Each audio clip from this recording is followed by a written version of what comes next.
Kalau kita lihat kayak feng shui muka sama treatment itu hubungannya tuh gimana sih Kak tuh? Kalau menurut aku ya, pandangan aku sebenarnya open minded. Jadi ketika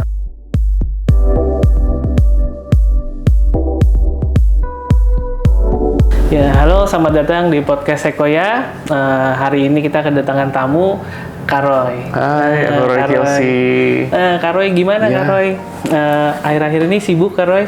Lumayan sibuk, puji Tuhan alhamdulillah semua lancar, kerjaan semua oke, kegiatan sosial juga lagi jalan, kemudian talk show masih oke, masih jalan terus sih. Ya moga-moga maksudnya masih diberikan kesempatan untuk berkarya juga sebenarnya kayak gitu. Oke, kalau saya lihat ya, sekarang ini kan kayaknya kondisi perpolitikan juga lagi panas nih ya. Iya. Aku penasaran, pengen tahu dikit kira-kira dari Kak Roy apa sih, ada prediksinya atau apa gitu? Iya, sesuai dengan prediksi saya sebelumnya sebenarnya di media saya udah pernah memprediksi ya, bukan meramalkan, itu sebenarnya lebih halus untuk memprediksi ya. Mungkin kalau prediksi kan bisa salah juga kan. Tahun lalu saya udah bilang kalau bahwa tahun ini akan ada sedikit memanas. Tapi kita juga nggak bisa membilang itu panasnya gimana, karena itu kan bisa nakutin orang. Jadi aku ngerasa ya situasinya agak kurang oke, tapi ya kita berdoa aja semoga nggak ada apa-apa. Ya, kita mendoakan semoga pasti aman, ke arah yang lebih baik ya. Ke arah yang lebih baik. Semoga semuanya aman. Itu yang saya berharap, walaupun saya prediksi, tapi saya nggak mau itu terjadi juga. Oke. Seperti itu. Sekarang saya mau nanya Kak Roy, kira-kira Kak Roy ini kan goals-nya lebih tirus, lebih cerah gitu ya. Iya. Oke. Hari ini kira-kira Kak Roy ini mau treatment apa? Sesuai dengan kebutuhan saya sebenarnya. Jadi aku itu punya keluhan bekas jerawat. Karena dulu acne prone bener-bener kayak breakout. Bener-bener breakout banget, terus kemudian juga jadi bekasnya jadi banyak.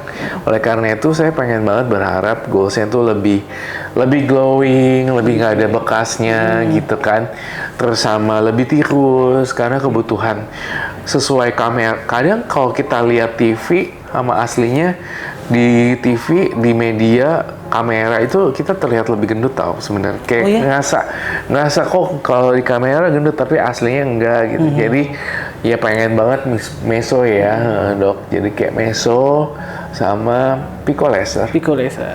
Oke. Untuk kondisi sekarang ini bagusnya mungkin kita akan ngerjain di area double chin sama di area pipi ya. Kita akan membuat meso ini sampai garis dari tulang pipi ini dia lebih tegas ya. Bukan tulang pipi, maksud saya tulang rahang ya. Rahangnya jadi lebih tegas. Lalu mungkin untuk acne prone atau kulit yang kusam, bekas jerawat, kita nanti akan lakukan pico laser gitu. Oh, baik. Nah, dok, aku mau nanya, sebenarnya bagi teman-teman di luar sana kan masih belum tahu, beberapa orang ngerasa sakit nggak sih ngelakuin treatment meso atau nggak pico laser gitu? Apakah ada masa downtime-nya atau memerah kah atau seperti perih gitu? Sebenarnya nggak sakit kan, nggak sakit. Untuk downtime-nya pun juga kalau untuk pico laser itu mungkin hanya beberapa jam ya. Kalau untuk suntikan mungkin hanya bekas luka suntiknya, kalau terjadi biru mungkin itu yang akan downtime-nya jadi memanjang, mungkin sekitar 3-5 hari. Tapi pada dasarnya setelah dilakukan suntik sebenarnya hanya dalam waktu 1-2 hari bekas suntikannya itu juga akan hilang. Oh, berarti bekas suntikannya cuma 1-2 hari. Boleh make upan setelah itu? Iya, sudah boleh make up. Iya, baik. Oke. Ya udah, habis ini kita langsung ke ruangan, kita cleansing. Habis itu nanti kita lanjut ngobrol-ngobrol di dalam ya, Kak. Oke, siap. Oke, ya ini secara mungkin banyak ya kalau kita lihat kayak feng shui muka sama treatment itu hubungannya tuh gimana sih Kak tuh?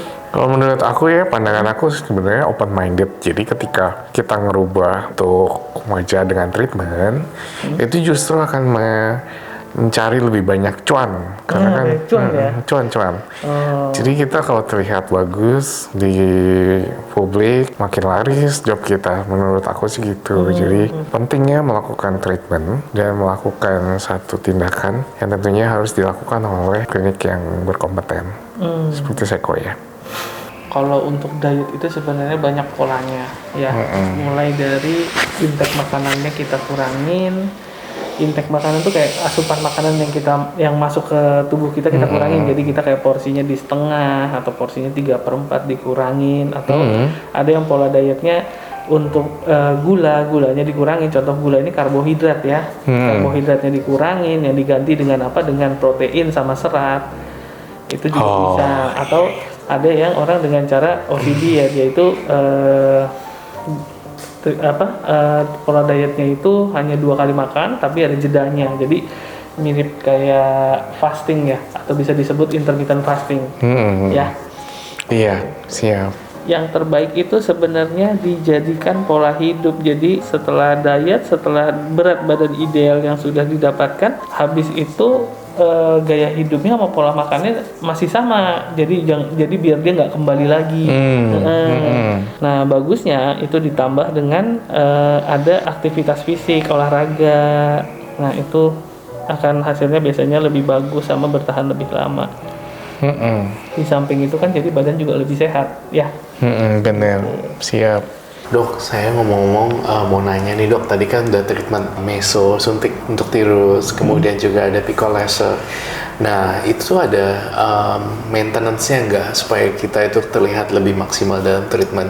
Maksud aku, ada sesuatu yang harus kita jaga kah untuk mempertahankan hasil dari meso tersebut dan Pico laser? Oke, jadi yang pertama saya jawab dulu yang maintenance untuk meso ya. Untuk meso itu kan pasti kan ada deposit lemak berlebih yang ada di dalam kulit kita, terutama di wajah ya. Otomatis berarti yang memang harus kita jaga ini pertama pola makannya. Pola makan juga harus dijaga. Lalu yang kedua itu harus ada gaya hidup. Gaya hidup ini termasuk olahraga. Nah, baru yang terakhir itu rutin melakukan treatment. Nah, rutin melakukan treatment kita menghilangkan. Setelah menghilangkan kan tetap pola hidupnya harus dijaga supaya tidak muncul kembali. Pola hidup itu dalam artian kita jaga pola makan juga ya? Termasuk jaga pola makan, stres, sama kita ada olahraga. Itu termasuk jadi satu di situ. Gitu. Baik. Ketika sudah treatment itu berarti harus jaga pola makan, jaga pola stres, dan tentunya itu hasil akan terlihat lebih maksimal. Ya, hasilnya akan lebih maksimal juga, benar. Nah dok, aku kan juga sesuai kebutuhan aku di dunia entertainment dan dunia publik yang sangat-sangat luas sekali. Jadi itu sebenarnya kendalanya adalah makeup seperti itu ya dok. Menurut dokter lihat dari penampakan kulit aku sebenarnya apakah ini sudah memadaikah ataukah bagaimanakah untuk memaksimalkan atau kulitnya terlihat glowing dan makeupnya jauh lebih nempel? Apakah ada tips seperti itu dok? Mungkin pemirsa di rumah juga pengen tahu. Setelah kita konsultasi, ini udah yang beberapa kali. Jadi memang untuk makeup ini gampang menempel di kulit itu biasa juga ada termasuk pengaruh dari tekstur kulit juga. Contohnya tekstur kulitnya seperti apa? Misalnya seperti pori yang besar, itu akan membuat makeup yang susah untuk menempel. Sama tekstur kulit yang bergelombang itu salah satu penyebab kenapa tekstur kulitnya itu makeup ini tidak mudah untuk menempel di kulit wajah kita. Nah, jadi untuk berikutnya lagi ini untuk kita treatment, kita udah harus memulai untuk treatment kita untuk pore reduction. Jadi kita mengurangi pori-pori besarnya itu supaya kulitnya jadi lebih mulus dan itu pasti akan lebih cerah nantinya. Gitu ya dok ya. Tapi ada satu pertanyaan juga yang mengganggu dan pemirsa di rumah juga pengen tahu, sebenarnya kalau kita udah treatment begini, udah glowing kayak gini, make-up-an itu malah makin memburuk atau dokter setuju dengan makeup seperti itu? Oke, kalau misalnya dalam keadaan kulit yang sehat, kulit sudah cerah atau apa segala macam, sebenarnya sudah tidak memerlukan makeup. Tapi kembali lagi tergantung, mungkin kan kalau mau syuting sinetron atau apa, misalnya ada kebutuhan khusus dari produser atau apa yang membutuhkan untuk makeup lebih atau tampilan lebih dari produsernya sendiri, mungkin baru dibutuhkan. Tapi kalau pada saat kondisi kulit yang sehat, seharusnya untuk makeup itu juga semakin berkurang kebutuhannya gitu. Wow, luar biasa sekali ya tentunya. Teman-teman yang juga pengen makeup juga harus diperhatikan juga ya. Ternyata seperti itu. Karo, ini aku gantian. Aku nih kayaknya ada yang mau aku tanya-tanya nih. Aku agak sedikit penasaran. Kira-kira awalnya dulu Karo mulai di dunia apa ya? Kalau bisa saya sebut paranormal ya. Itu awalnya bagaimana sih Kak? Sebenarnya ketika awal mulanya itu kan ketika saya udah selesai sekolah di Cina, karena aku kan sekolahnya di Beijing. Balik ke Jakarta, udah gitu aku bilang ke mama aku pengen jadi paranormal dan artis gitu dari awal.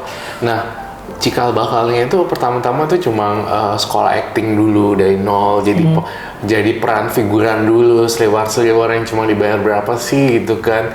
Tapi bener-bener aku tekunin banget. Nah tentunya ketika aku memutuskan aku menjadi seorang entertainer dan paranormal, maksudnya public figure, aku juga udah prepare tuh dok. Maksudnya, aku pengen operasi hidung nih gitu kan, biar feng shui-nya lebih bagus nih kalau udah jadi artis gitu. Jadi ya aku udah memprepare itu dari udah sejak lama. 2007 udah melakukan tindakan surgery kan, kemudian treatment seperti itu. Nah akhirnya puji Tuhan juga akhirnya terjadilah itu semua. Makanya tentunya juga cita-cita kita itu terkabul. Jangan lupa juga untuk membekali ketika kita menjadi superstar gitu, membekali maksudnya dalam arti melakukan banyak perawatan lah, ibarat kata, bukan perubahan yang gimana-gimana, tapi perawatan dalam diri terlihat oke dan terlihat tampil menawan tuh sangat penting sekali dalam dunia artis, dalam dunia paranormal. Itu penting banget. Dari nol seperti itu, kemudian berjalan lagi, makin lama makin dikenal. Itu dari 2007 aku udah jadi paranormal. 2008 ketika pulang ke Indonesia, ke Jakarta. Terus udah gitu jadi sekolah-sekolah. 2012 udah punya nama sedikit. Makin lama makin dikenal. Itu sih sejarahnya. Berarti plus minus 17 tahun ya? Iya. Plus minus 17 tahun. 17 tahun itu. 17 tahun ya? Berjuang dan lumayan berkarya. Iya, sampai bertahan sampai sekarang ya. Ya, bersyukurlah sama yang di atas, alam semesta segala macem, doa. Ya terkabul juga gitu. Ya, tetap harus dirawat. Iya, berarti aku coba nanya satu lagi. Ini aku penasaran, kira-kira hal yang apa sih yang membekas atau yang misalnya vision ya, aku lebih lihat vision yang udah pernah tersirat gitu, tiba-tiba tersirat, yang paling mengerikan atau yang paling berkesan? Oh, banyak banget yang paling berkesan di yang tersirat selama ini. Kita ngomongin udah berapa tahun berkarya ya, berapa tahun berkecimpung maksudnya. Aku pernah lihat bom. Dulu kejadian itu terjadi, akhirnya kejadian di bom Bali pada kala itu. Kemudian aku melihat maskapai penerbangan yang jatuh pada waktu itu di tahun 2000 sekian lah, aku kurang inget. Itu kejadian juga. Hal-hal seperti itu yang ternyata membekas di diri aku dan kemudian menjadi kayak ketakutan juga sebenarnya. Jadi anxiety gitu, kayak takut gitu, ketakutan sendiri. Nah hal-hal kayak gitu sebenarnya aku berharap itu nggak kejadian di hidup orang lain gitu. Ya aku lihat ada yang jatuh, mungkin ada yang bom, ada kejadian-kejadian yang menurut aku serem-serem itu mudah-mudahan nggak terjadi. Even aku seorang paranormal ya, sama public figure, aku berharap hal-hal yang aku lihat itu nggak mau kejadian sebenarnya. Ada rasa sedih gitu, takut juga gitu. Kak Roy, satu lagi nih, saya suka ngelihat Kak Roy ini kalau misalnya mendapatkan satu vision atau apa, biasa Kak Roy ini kan kalau menjelaskan kan mungkin nggak menggambarkan secara keseluruhan seperti apa ya, padahal ya lebih vulgar, benar. Kalau orang-orang ini kita ngelihatnya kan seharusnya mungkin kalau diceritakan mungkin kita bisa lebih bersiap dulu atau apa, kita persiapkan. Jadi andaikan nanti kejadian seperti itu kita sudah lebih prepare. Nah kalau dari Kak Roy sendiri itu bagaimana Kak? Nah tentunya itu benar banget ya, dan pertanyaan bagus. Kenapa aku nggak mau selalu terlihat vulgar ketika memprediksi atau ngomong depan publik? Karena kita ketika ngobrol sesuatu yang vulgar itu belum tentu orang bisa mencerna itu dengan baik. Nah tentunya kalau kita ngomongin yang jelek-jelek langsung ke orang secara frontal itu akan jadi mindset. Jadi mindset buat mereka itu, oh gue hidupnya misalnya serem ya, ramalannya serem. Ya bersyukur kalau ramalannya bagus atau prediksinya bagus, memicu orang itu jadi semangat. Lah kalau misalnya dibilang, besok lo kecelakaan, tiba-tiba dia jadi ketakutan kan. Kalau orang ketakutan, beneran bisa jadi kecelakaan bukan? Lagi nyetir, kecelakaan kayak gini. Jadi kenapa orang itu bisa jadi mindsetnya negatif? Karena juga masukan dari orang lain yang negatif juga, jadi toxic kan. Ya maka itu saya selalu kalau memprediksi, lihat orang-orangnya dulu, lihat orangnya, ini orangnya bisa menerima nggak nih gitu. atau ini malah jadi toxic buat mereka gitu. Itulah kenapa aku nggak mau terlalu lebay atau vulgar. Lu gini-gini, saya berusaha memperhalus omongan saya gitu. Jadi biar bisa diterima. Pun kalau ramalannya jelek, prediksinya jelek pun, aku berusaha untuk memberikan solusi gimana biar nggak jelek gitu loh. Jangan dibilang, oh ada yang jatuh, serem. Oh inisialnya seperti ini. Nah. Orang itu jadi ketakutan. Inisialnya ini akan cerai gitu. Oh gue yang cerai nih. Itu jadi nggak. Itulah kenapa ya dok, saya terus menjaga tutur kata saya agar lebih halus. Belum tentu ya itu balik lagi, belum tentu orang bisa menerima dan bikin orang takut. Ya moga-moga ramalannya bagus jadi bagus. Jadi mindset menjaga kita, pikiran positif terus ya. Menjaga pikiran positif kita, oh makin lama makin bagus. Kalau jelek gimana? Benar. Itu sih dok. Jadi Kak Roy, misalnya nih ada yang konsultasi sama Kak Roy terus tiba-tiba ternyata visionnya ini kurang bagus atau ramalannya kurang bagus ya. Jadi gimana cara menyampaikannya supaya kliennya ini ya tetap bisa berpikir positif, jadi nggak berpikir negatif. Itu gimana menurut Kak Roy? Aku terus menyampaikan gitu poin-poin yang akan terjadi ya, mungkin aku akan sampaikan, tapi aku tuh lihat karakter orangnya dulu. Kalau dia pemikir dan overthinking, udah pasti aku nggak akan terlalu mau vulgar. Aku memperhalus, kamu akan ada terjadi sesuatu yang buruk nih gitu, pelan-pelan gitu, nggak lu bakal cerai, lu bakal nggak, kita lebih halusin dulu. Kamu harus banyak melakukan perbuatan baik nih kayaknya, karena kamu kelihatannya akan mendapatkan satu masalah ini, seperti A, B gitu. Nah, kamu kayaknya harus banyak doa nih gitu. Ya kita menyampaikan aja pelan-pelan gitu. Lihat karakternya dia, kalau dia udah bisa nerima dan nggak overthinking, pelan-pelan lagi masukin. Jadi ya kita lihat karakter dia juga, kita lihat emosi dia juga. Gitu, gimana cara masuknya nih gitu kan, permainan bahasa kita juga harus pinter ya, pemilihan diksi, bahasa verbal kita menyampaikan ramalan atau prediksi tuh kita lihat tuh pelan-pelan kayak gitu sih, tetap disampaikan tapi pelan. Nah Kak, saya setuju tuh tentang mindset. Jadi mindset itu memang kita harus positif juga ya. Jadi mindset positif, sebenarnya untuk mindset yang positif ini pun juga sebenarnya tidak hanya berlaku di dunia paranormal aja, sebenarnya di dunia estetik atau di tempat yang lain itu sebenarnya berpengaruh juga, dan itu memang bagus.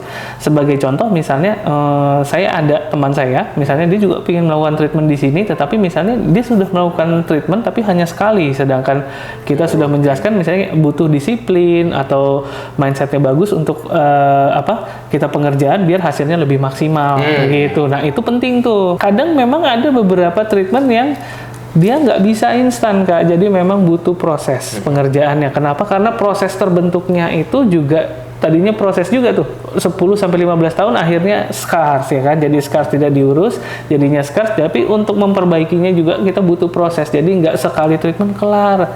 Ya ini kadang memang ada beberapa yang mungkin kurang disiplin atau mungkin waktunya juga nggak sesuai, jadi memang harus dijadwalkan, misalnya untuk 1 bulan sekali datang ya, berarti harus mengikuti proses itu 1 bulan sampai hasilnya nanti didapat. Oke, Kak Roy, thank you ya untuk kedatangannya. Diundang juga. Iya. Nah ini buat teman-teman, kalau misalnya nanti mau ada pertanyaan atau apa, masukinkan saja ke kolom komentar atau nanti kita akan buat lagi di podcast berikutnya. Bye bye.